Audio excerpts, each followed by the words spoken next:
ጌታ ማርኮናል። ሃሌሉያ! ውበቱ ማርኮናል።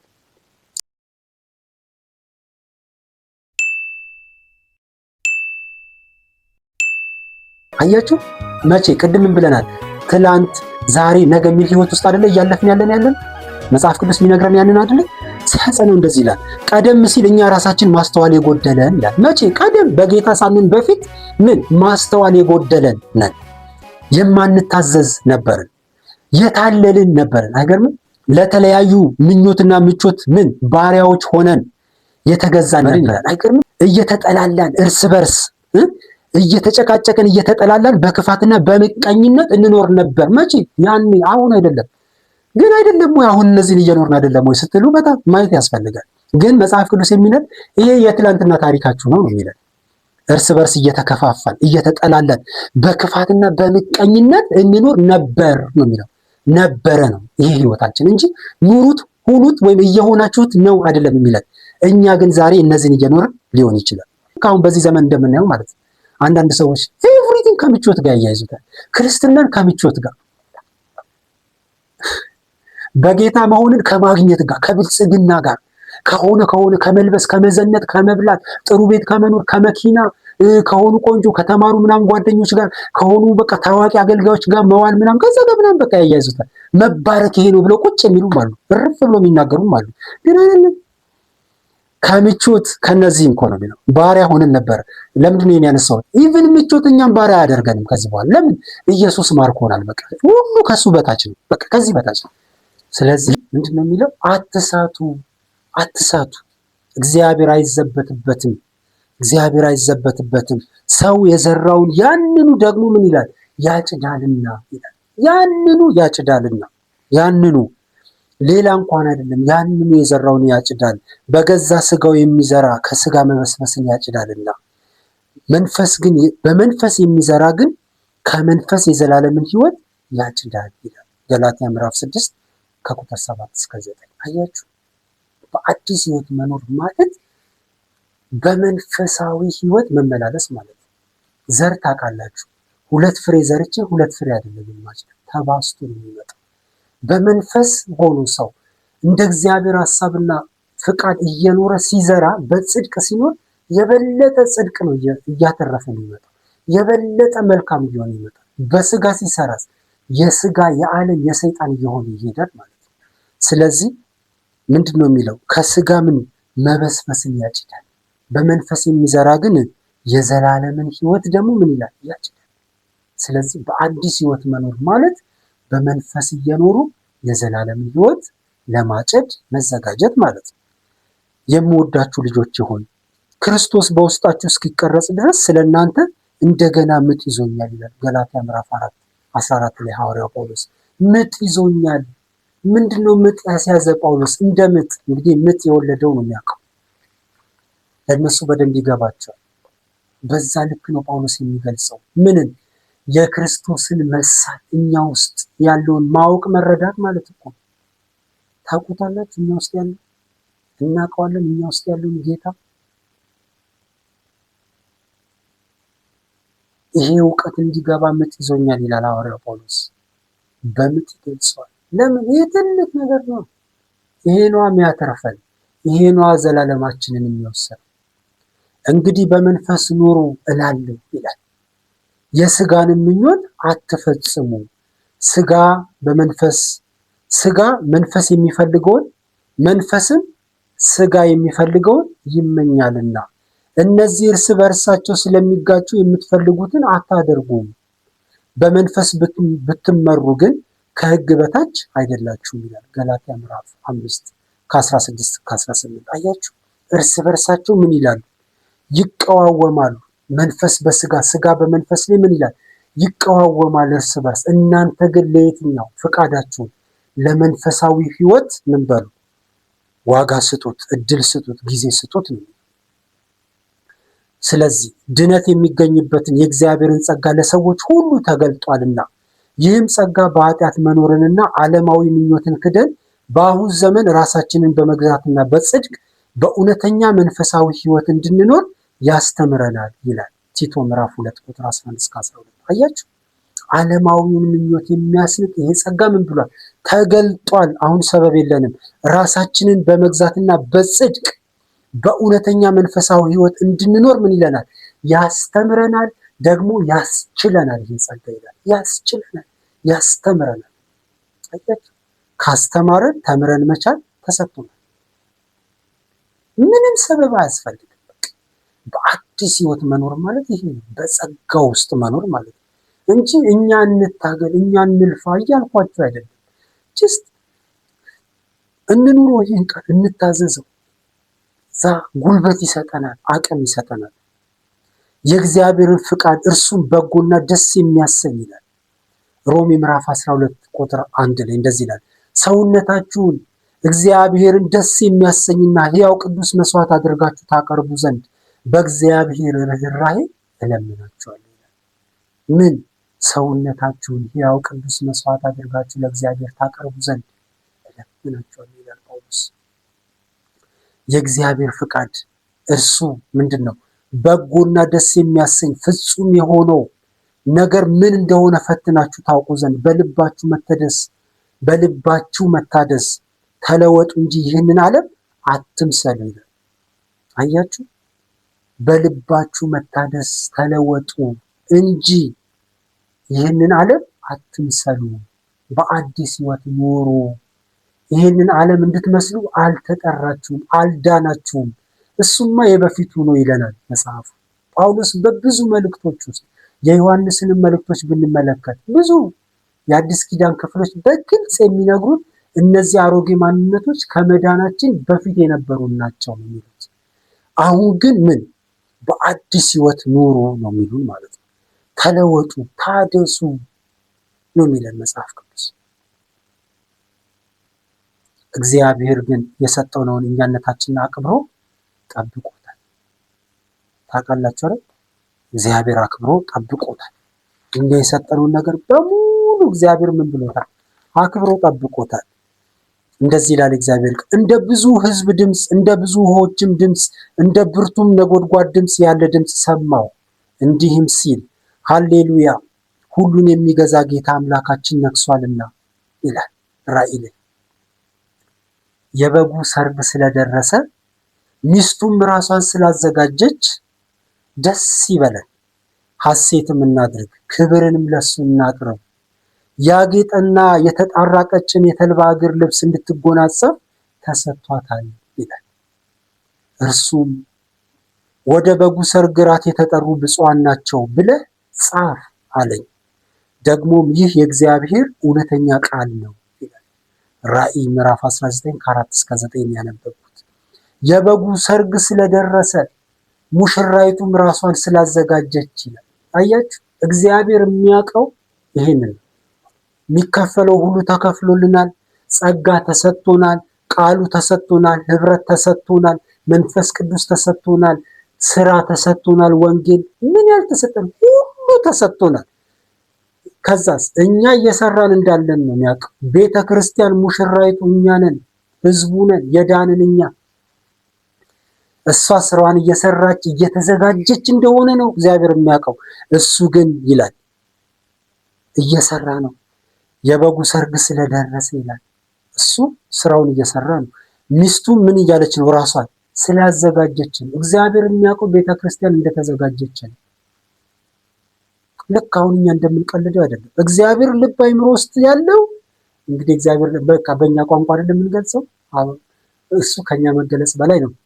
እግዚአብሔር ግን የሚያውቀው ይህንን ነው። ቤተክርስቲያን ምን እያለች ነው? እየተዘጋጀች ነው ብሎ የሚያውቀው። ደስ ይበለን ይላል። ሐሴትም እናድርግ፣ ክብርንም ለሱ ምን ይባል እናቅርብ። ለምን? ሙሽራዊቱ እየተዘጋጀች ነው። ሰርጉ ምን ብሏል? ደርሷል። ያጌጠ የተጣራ ቀጭን የተልባ እግር ልብስ እንድትጎናጸፍ ምን ብሏታል? ተሰጥቷታል ይላል። አያችሁ፣ ምንም ጥያቄ የለንም። እግዚአብሔር ነው ሁሉ ተሰጥቷታል። ቤተክርስቲያን ጸጋ ተሰጥቷታል። የጸጋ ስጦታዎች ተሰጥቷታል። ምን ያልተሰጣት ነገር አለ? ግን እኛ አቢዩስ እያደረግነው። እንዴት እያደረግነው እንዳለ ታውቃላችሁ?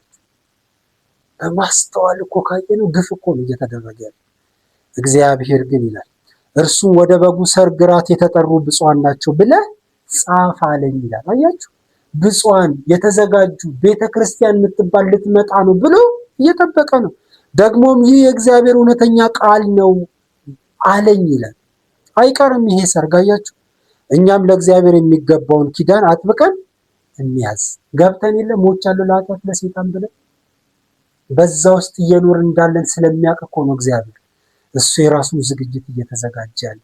ቤተክርስቲያን ግን በዚህ ዝግጅት ውስጥ እንዳለች ነው የሚነግረን። እንግዲህ እኛ ሞተናል። የሞተ ሰው ምን አይለው አይሸተውም ብለናል። ፍቃድ የለውም፣ አይሟገትም፣ አይከራከርም፣ እኔነት የለውም ብለናል። ስለዚህ ወይስ ስጋችሁ ከእግዚአብሔር የተቀበላችሁት ከእናንተ የሚኖረው የመንፈስ ቅዱስ ቤተ መቅደስ እንደሆነ አታውቁምን? ደጋግመን ቅድም ያለው በዋጋ ተገዝታችኋልና ለራሳችሁ አይደላችሁም። በአዲስ ሕይወት መኖር ማለት ይሄ እኔ የኔ አይደለሁም። ስለዚህ በስጋችሁ እግዚአብሔርን አክብሩ ይላል አንደኛ ቆሮንቶስ ምዕራፍ 6 19 እስከ 20። በዋጋ ምን ብላችኋል? ተገዝታችኋል፣ ለራሳችሁ አይደላችሁም። ስለዚህ በስጋችሁ እግዚአብሔርን ምን በሉ? አክብሩ። በአዲስ ሕይወት መኖር ማለት ጌታን ምን ማለት? ማክበር ማለት ነው። የክርስቶስን ሞት በሚመስል ሞት ራሱን የሰጠ ሰው ወይም ቤተክርስቲያን ምንድነው መገለጫዋ? መጠቅለል እየጠቀለልን እንሂድ። በእግዚአብሔር መንፈስ መመራት፣ ቅድስናና ፍቅር ላይ ማተኮር። አያችሁ፣ የዳነች ቤተክርስቲያን ወይም ህዝብ ትኩረታችን ምንድነው? ቅድስና፣ ፍቅር ነው። በጸሎት፣ በዝማሬ፣ በቃል፣ በህብረት፣ በትምህርቶቻችን ሁሉ ቅድስና እንዲሁም ፍቅርን ማንጸባረቅ ይታይባታል። ጤናማ ለክርስቶስ የምትኖር ቤተክርስቲያን ወይም ህዝብ ማለት ነው። ሌላው በቅዱሳን ህብረት መትጋት ይታይብናል። በአዲስ ህይወት የሚኖሩ ሰዎችን በደንብ ማየት ትችላላችሁ። ህብረት ላይ አክቲቭሊ ይንቀሳቀሳሉ። መሰባሰባችንን አንተው ይላል ዕብራውያን 10:25 ላይ። ትክክለኛ ደቀ መዝሙር እየሆነ ያድጋል። አያችሁ፣ በአዲስ ህይወት የሚኖር ሰው ደቀ መዝሙር እየሆነ የማደግ እድል አለው። በነገራችን ላይ ደቀ መዝሙር ክርስቲያንና መደዴ ክርስቲያን አንድ አይደለም። በቃ አንዴ ድናል ምናምን የሚባሉ ሰዎች እነዛ ዝም ብለው የሚኖሩ ናቸው። ደቀ መዝሙር ክርስቲያን ግን እንደ እግዚአብሔር ቃል ይኖራል፣ ይጸልያል፣ ያነባል፣ ንጹህ ህብረት ያደርጋል፣ መንፈስ ቅዱስን ይታዘዛል፣ ይኖረዋል፣ ወንጌልን ይሰራል። ይሄ ነው ደቀ መዝሙር ክርስቲያን የምንለው። ስለዚህ በቅዱሳን ህብረት ይተጋል፣ እሱም ይጸልያል፣ መንፈሳዊ ፍሬ ምን ይላል? ይታይበታል። ኢቭን ያገለግላል። መንፈሳዊ ፍሬ ግን ከምንም በላይ ይታይብናል ማለት ነው በአዲስ ህይወት ስንኖር። ሌላው ወንጌልን መናገር፣ ደቀ መዝሙር ማድረግ በህይወታችን ብቻ ሳይሆን በአንደበት መናገር ይታይብናል። ማቴዎስ 28:19 እስከ 20 ማለት ሂዱ፣ ወደ ዓለም ሁሉ ሂዱ፣ ወንጌልን ለፍጥረት ሁሉ ስበኩ የሚለውን ሀሳብ ይገዛዋል። ፍሬያማ ክርስቲያን፣ በአዲስ ህይወት የሚኖር ክርስቲያን ወንጌልን ይናገራል። እያንዳንዷን አጋጣሚና ቻንስ ይጠቀምበታል። እኔ እኮ ምን አይልም ይናገራል። ለምን? ውስጡ ፍቅር ስላለ። በአዲስ ህይወት የሚኖር ሰው ወንጌል አለመናገር አይችልም በነገራችን። ስለዚህ የምታፍሩ ከሆነ ግድ የላችሁ። መፍራት ሊኖር ይችላል፣ ግን እስቲ ጌታ የሆነላችሁን ስታስቡ ፍርሃት ይኖራል ብላችሁ ታስባላችሁ? እና ደቀ መዝሙር ክርስቲያን የዳነ በአዲስ ህይወት የሚመላለስ ክርስቲያን አንዱ መለያው ይሄ ነው። ወንጌልን ይናገራል፣ አያፍርበትም። በሙሉ ልብና ተስፋ የጌታን ምጽአት መጠባበቅ ይታይበታል። ምን ይላል? ማራናታ የሚል ህይወት አለው። በቃ ይሰሙላል። እንኳን እያጭበረበረ ሊኖር ቀርቶ ዓለምን ምን ይለዋል? ይጠላዋል፣ ይነቅፈዋል። ዓለምን ለሱ ዋና ጉዳይ ማን ነው? የጌታው የአምላኩ መመለስ ነው። እሱን በናፍቆት ይጠብቃል። ሙሽራይቱ መንፈስና ሙሽራይቱ ግን ይላል ና ይላሉ። ስለዚህ እውነተኛ የክርስቶስ ቤተክርስቲያን ሙሽራ ራእይ ምዕራፍ 22:17 የሚነግረኝ መንፈሱና ሙሽራይቱ ምን ይላሉ? ናለን ይላሉ። አያችሁ፣ ፍሬያማ ህይወት ያለው ደቀ መዝሙር የሆነ ክርስቲያን ይህን በሌላ ጊዜ ስለ ደቀ መዝሙር አንስተን እናያለን። ቆንጆ ትምህርት አለ እዚህ ላይ። ስለዚህ ቃላችንን እናድስ። በአዲስ ህይወት እየኖርን ነው። እውነት እግዚአብሔር ሲያይ ሰው ሲያይ ችግር የለም። ዋጋ እንደተከፈለበት እንደዛ እየኖርን ነው። ስለዚህ ቃላችንን እናድስ፣ ንስሐ እንግባ፣ ስጦታችንን ከሚያክፋፋ ነገር እንራቅ። ሶስተኛ ክርስቶስን ሙሉ በሙሉ ልበሱት ይላል። እንልበሰው። እኛነታችንን ሁለንተናችንን እንስጠው። ሮሜ 12 ቅድም ያነበብነው ለእግዚአብሔር ሕያዋን እንደሆንን አውቀን በሚሞት ስጋችን ኃጢአት እንዳይነግስና ብልቶቻችንን ለኃጢአት መሳሪያ ሳናደርግ የጽድቅን መሳሪያ አድርገን ለእግዚአብሔር እናቅርብ። እኛነታችንን ለኃጢአት ሳይሆን ለጌታ እናቅርብ። ራሳችንን ለጌታ ኢየሱስ ያልሰጠን ግን ዝም ብለን የምንሰማ ይህንንም እንዳጋጣሚ የምትሰሙ ወንዶች እህቶች፣ በተለያየ ዓለም የምትኖሩ ይህንን ቪዲዮ በአሜሪካ ያሉ፣ እስራኤል ሀገር ያሉ፣ በሳውዲ አረቢያ ያሉ፣ በብዙ ሀገር ላይ ያሉ ሰዎች እንደሚያዩት አውቃለሁ። ስለዚህ ምን ውስጥም ሁኑ ጌታ ኢየሱስ ክርስቶስን እንደ ግል አዳኛችሁ ያልተቀበላችሁ ግን በቃ እንደዚህ ስብከት መስማት የምትወዱ መዝሙር ምናምን እጃችሁን አንስታችሁ ይሄ እውነት ከሆነ ተቀበሉት። እውነት ነው፣ ለእናንተ ግን እውነት ነው ብላችሁ ተቀበሉት። እመኑ፣ ጌታ ኢየሱስ ክርስቶስ ያድናችኋል። የዳነ እኛስ አንዘበት ፕሊዝ፣ አንቀልድ በዚህ ህይወት። እባካችሁ ራሳችንን ለጌታ ያልሰጠን እንስጥ። እኛ ራሳችንን ለጌታ ሰጥተናል የምንልስ በጽድቅ በቅድስና እግዚአብሔርን በማክበር እንኑር። የሰው ልጅ የመጣው የጠፋውን ሊፈልግና ሊያድን ነው። ስለዚህ እግዚአብሔር በዚህ እውነት እንዲረዳን ከኔ ጋር እንድንጸልይ ይፈልጋል። እግዚአብሔር አባት ሆይ ከፍጥረት መጀመሪያ ጀምሮ በቸርነት ስለሰጠህን ብዙ ህይወቶች በተለይም አንድያ ብቸኛ ውድ ልጅህን ኢየሱስን ስለሰጠህን እናመሰግንሃለን ጌታ። ይህ ውድ ስጦታ ኢየሱስ አይቀልብንም። ይህንን ውድ ስጦታ ማቃለል አንፈልግም። በጌታ በኢየሱስ ስም ምህረት አድርግልን። ቸል ባልንበት ሁሉ ምህረት አድርግልን። እግዚአብሔር ሆይ የሰጠህንን ትልቅ ስጦታ ኢየሱስን አክብረን መመላለስ ስላልቻልን በቸልተኝነት ስለኖርን ይቅር በለን፣ ምህረት አድርግልን። እግዚአብሔር ሆይ ጌታ እግዚአብሔር ሆይ በቀረልን ዘመን ክርስቶስን ለብሰነው በጽድቅ በቅድስና በፍቅር ኖረን አንተንና ሰዎችን ወደን ታላቁን ትእዛዝ ፈጽመን ወንጌልን ለሌሎች ነግረን ማለፍ እንድንችል በዚህ እውነት እንዳናፍር በጌታ በኢየሱስ ስም እርዳን። እግዚአብሔር ሆይ በጸሎት በቃል ጥናት በህብረት እና በቤተ ክርስቲያን አገልግሎት መትጋት እንድንችል ሁለንተናችንን እንድንሰጥ በጌታ በኢየሱስ ስም እርዳን። ከኃጢአት ጋር እንዳንደራደር መንፈሳዊ አቅማችንን በኢየሱስ ስም አንተ አሳድገው። እግዚአብሔር ሆይ በነፃ የሰጠህንን የዘላለም ሕይወት ለሌሎች በነፃ እንድናካፍልና ታላቁን ተልእኮ አድርሰን በምድር የሰጠህንን ስራ ፈጽመን እንድናከብረን በጌታ በኢየሱስ ስም እርዳን።